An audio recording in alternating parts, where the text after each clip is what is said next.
Unless you've been living under a rock, you've probably heard financial experts talk about how important building a budget is to winning with money. Problem is, a teenager's budget is very different from a single 20-somethings or a family of fives. In this video, I'm going to show you the exact steps you need to make a killer budget as a teenager. And if you watch this video all the way through, chances are you'll learn one new thing, including a specific tip that will save you from bankruptcy. What's up, everyone? My name is Matt Matheson. I'm a personal finance writer, teacher, and school principal. And I'm also the founder of Family Money School. And this channel is all about helping kids and the parents who love them become money rock stars. And the foundation for rocking your money is having a plan, aka a budget. So let's dive in. Step one is to set financial goals. Now, it's important to think of your end goal. I mean, maybe for you, it's subscribing to this amazing channel and crushing the notifications button, or perhaps it's more of a money goal since this is a video about budgeting. You could be saving for vacation, maybe it's paying for college, whatever it is, be sure to take some time to dream a bit. No, seriously, take some time to think about the things that you want to buy. Maybe it's your first car or a killer new gaming system or a new phone. Now, as a teen, you're probably not rolling in the dough, so you may not be able to afford some big ticket items right away, like a car or a new phone. But that doesn't mean you can't have those things. Just set a savings goal and then plan how to achieve it. So let's say it's a new phone you're after and it's $500. You can incorporate saving for your new phone into your budget, as we'll see in just a moment. For our budget, we're going to use our good friend, Miss Penny Wise. Now, Penny is in grade 11 and has two goals she's saving for. A new phone, that's $500, and she's saving for college, which is around $25,000 at a public in-state school for tuition, fees, and room and board for 1 year. So over a 4-year degree, we're talking around $100,000. And for my Canadian friends, we're talking about $20,000 a year, so around $80,000. Yikes, scary. School is crazy expensive. Next, you'll need to determine your total monthly income. Where's your money going to be coming from? Do you get an allowance? If you're in college, are you getting financial aid? Do you have a part-time job? The key thing here is to understand the importance of planning. For our example, Penny does a variety of chores around her home and gets a monthly allowance from her parents of $60. She also just started a part-time job at the local McDonald's where she works around 15 hours a week and makes $9 an hour. So her total monthly income is $600. Okay, I have to stop here for a short biographical interlude. The most stressful job I ever had was working at McDonald's. As a 14-year-old flipping burgers over the dinner rush, I've never sweated that much in my entire life. And it was really hard to get excited about the $4.50 I earned every hour. Okay, reminiscing aside, we're only 3 steps away from the bank account busting big reveal. Before we get to that though, you need to calculate your total monthly expenses. Sit down and create a list of everything you spend money on regularly. Clothes, food, gas, gifts, any bills you're responsible for. Not only will these later help you build the different expense categories for your budget, it can also help you get a physical picture of your money. Instead of just $50 being a number on a piece of paper or on a screen, now that $50 is all the money you spend eating out each month. Now, this can be super helpful if you need to cut your spending in a certain area, and it can give you a clear picture of your spending habits. When doing this, it's important that you treat your savings goals like another expense.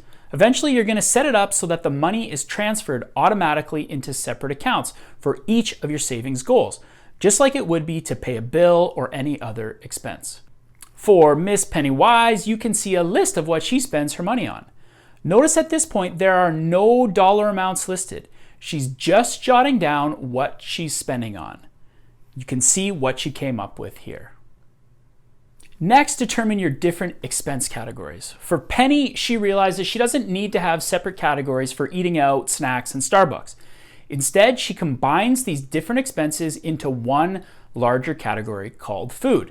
She does the same thing with several of her other expenses so that her categories all look like this. Next, go through and estimate how much you intend to spend in each of your categories. Now, for some of the categories with fixed expenses like your giving and car insurance, this will be easy. But for others, you'll need to take some time to think about how much of your income you want to set aside for each of these spending categories. For a lot of people, the typical thing to do is to blow all their money on trivial items or things they don't really need. And don't worry, I've been there. We all have. There's lots of different ways to budget your money, but one of the simplest that I like is the 50-30-20 rule. Using this method, many financial experts recommend that you spend 50% of your money on your needs, 30% on your wants, and 20% on your savings. This can be a really good rule of thumb for most people, but it doesn't really work for teens. Since most teens have their parents paying for many of their expenses like food, electricity, and housing, like mortgage or rent, you don't need to spend 50% of your income on your needs. Instead, the biggest necessary expenses for teens will probably be car insurance, gas, and phone payments. Because teens have so much money left over after their needs are taken care of, they often tend to spend most of their money on wants like food, clothes, and accessories. This can lead to tons of wasteful, unnecessary spending and building some really awful money habits that can continue into adulthood when you'll have to spend more on your needs. So in order to avoid this, and because of teens' different styles of spending, I suggest a 10-30-30-30 rule in this order. First, set aside 10% for giving. Next, you're going to put 30% into savings. This is like your savings account, emergency fund, college saving, retirement savings, other investing. Now, we won't get into it too much here, but you should definitely open separate accounts for each of your savings goals and set up automatic withdrawals from your checking account to each of them. Third on the priority list, after your giving and saving, you should shoot for 30% to go towards your needs. These are things like your phone, car insurance, maybe food or other bills. And finally, with the 30% remaining, you can spend on your wants. Go crazy on clothes, fast food, junk food, electronics, whatever you want.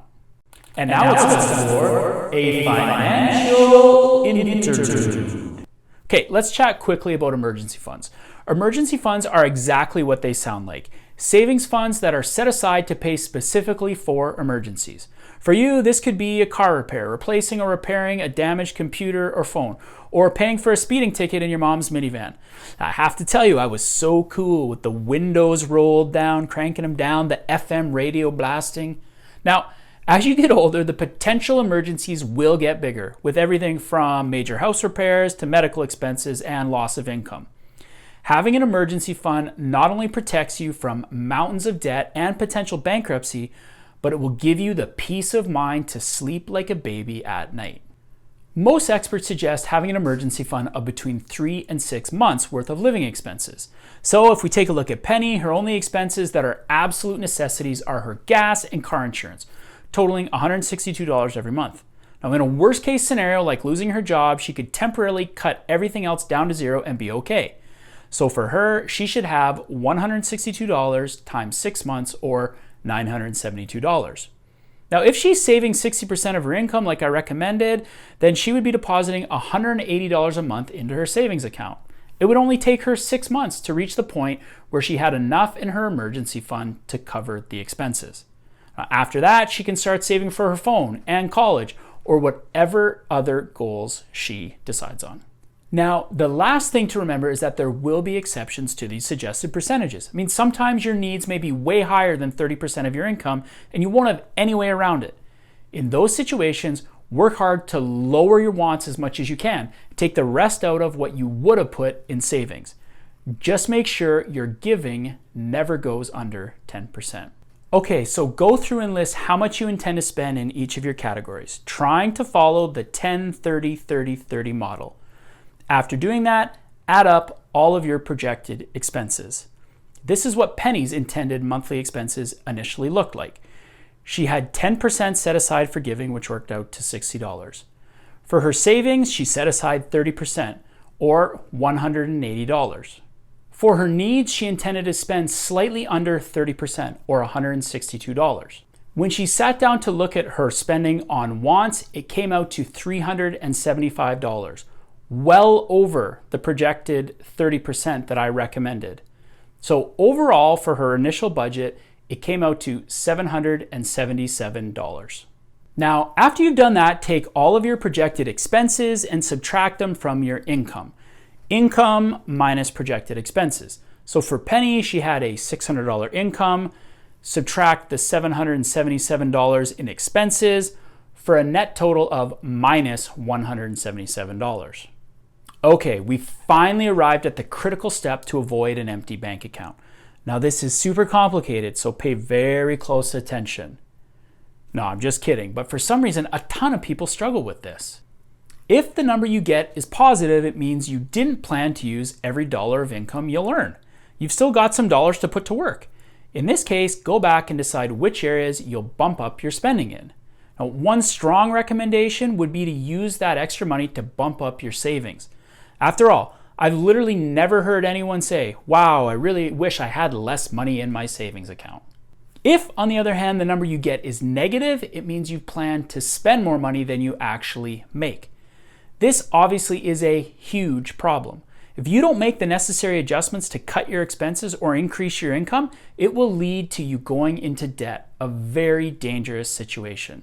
Finally, some of these expenses are fixed, meaning you can't change them very easily unless you cut them altogether.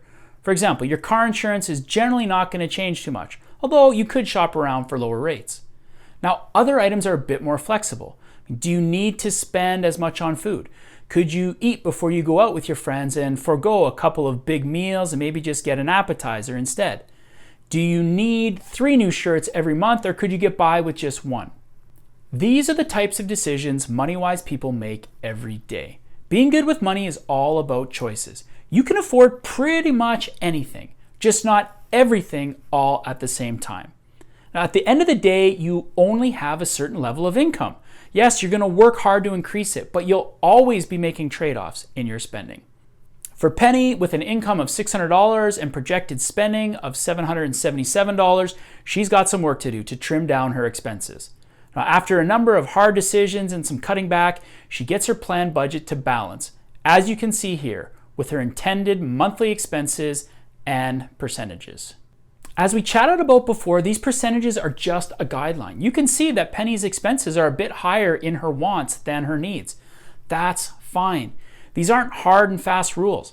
Budgets are meant to be flexible. In fact, that's the only way they'll work in the long term. Just be sure you're close to the recommended percentages and that you don't let your spending get too out of whack. So after you've done all that, it's time to put your plan into action and track your actual spending. A huge part of budgeting is tracking all of your expenses. This way, you know exactly how you're spending every dollar that you have and whether it's doing what you actually planned for it to do. For the first month, every time you spend money, even if it's only $1, record it. During that time, I recommend keeping every receipt and writing down each expense in a little notebook or entering it into a spreadsheet. Now, looking at the handwritten list of all your purchases will give you a really good feel for where you're spending. After the first month, it can be made super simple with apps like You Need a Budget, Every Dollar, Good Budget, Pocket Guard, Mint, or Personal Capital. And many of these have a free version you can use. But for the first month, use the old-fashioned way. One helpful mindset hack to prevent overspending when budgeting is to imagine each spending category you have is its own separate bank account. You never want to spend more than what you have inside that account. For example, if you have $50 in your clothes fund, you shouldn't go and spend $80 on new kicks and $140 on a new pair of jeans. Just because you may have $4,000 in your bank account doesn't mean that you have $4,000 in your clothes bank account.